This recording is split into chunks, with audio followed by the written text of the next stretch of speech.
Bonsoir. Une maison unique en son genre verra le jour dans l'est de Sherbrooke. Radio-Canada a appris que le projet de 3 300 000 viendra répondre à un réel besoin dans l'un des quartiers les plus pauvres de la ville et même de l'Estrie. Guylaine, vous avez pris connaissance de ce projet aujourd'hui qui a pris de l'ampleur au fil des ans.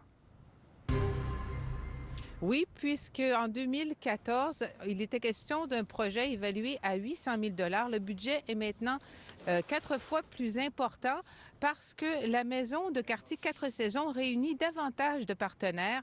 Le CIUS de l'Estrie-Chus, la ville de Sherbrooke soutiennent ce projet citoyen collectif qui a déjà réuni près du tiers de la somme nécessaire à sa réalisation. Les plans définitifs seront présentés officiellement pour cet édifice qui aura 20 000 pieds carrés. L'une des plus importantes concentrations de familles vivant sous le seuil de la pauvreté en Estrie se retrouve dans l'arrondissement 4 saisons à Sherbrooke. Il y a une large part d'habitation à prix modique et tout ça. Et c'est le secteur en Estrie où il y a le plus de familles monoparentales et où une femme sur deux ne travaille pas dans ce secteur-là. Donc, il y a beaucoup de besoins. Et aussi beaucoup de ressources. Le quartier compte de nombreux organismes communautaires dont le RAM, le réseau d'appui aux familles monoparentales, est recomposé.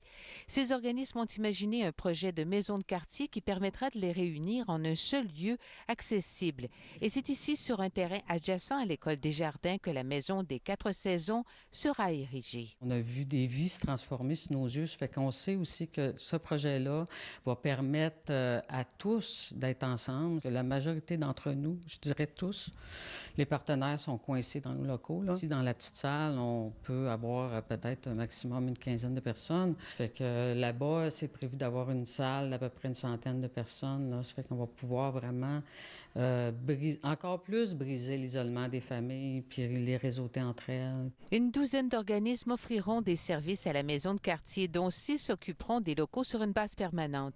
Ce sera le cas de la bibliothèque du quartier et du local des jeunes des Jardins Fleuris, un organisme qui reçoit des enfants entre 6 et 12 ans après l'école. Et c'est vraiment trop petit, ça prendrait au moins le double de l'espace. Et ça va le prendre, et c'est ce qu'on a calculé. Là. 2 organismes locataires verseront 300 000 $ pour la construction. La ville de Sherbrooke, 250 000 $ en soutien technique et financier. Le CIUS de l'Estrie-Chus s'engage à verser le même montant. Des services de pédiatrie sociale et des sages-femmes seront présents dans la maison de quartier. Ce qui est unique, c'est le fait que tous les partenaires sont là, tant institutionnels que les organismes communautaires. Tout le monde fait partie de ce projet-là. Et pour les gens qui sont dans le secteur, ça va être une porte où ils vont pouvoir accéder à tous les services.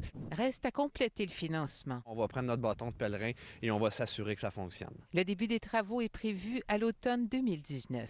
Ici Guylaine Charette, Radio-Canada, à Sherbrooke.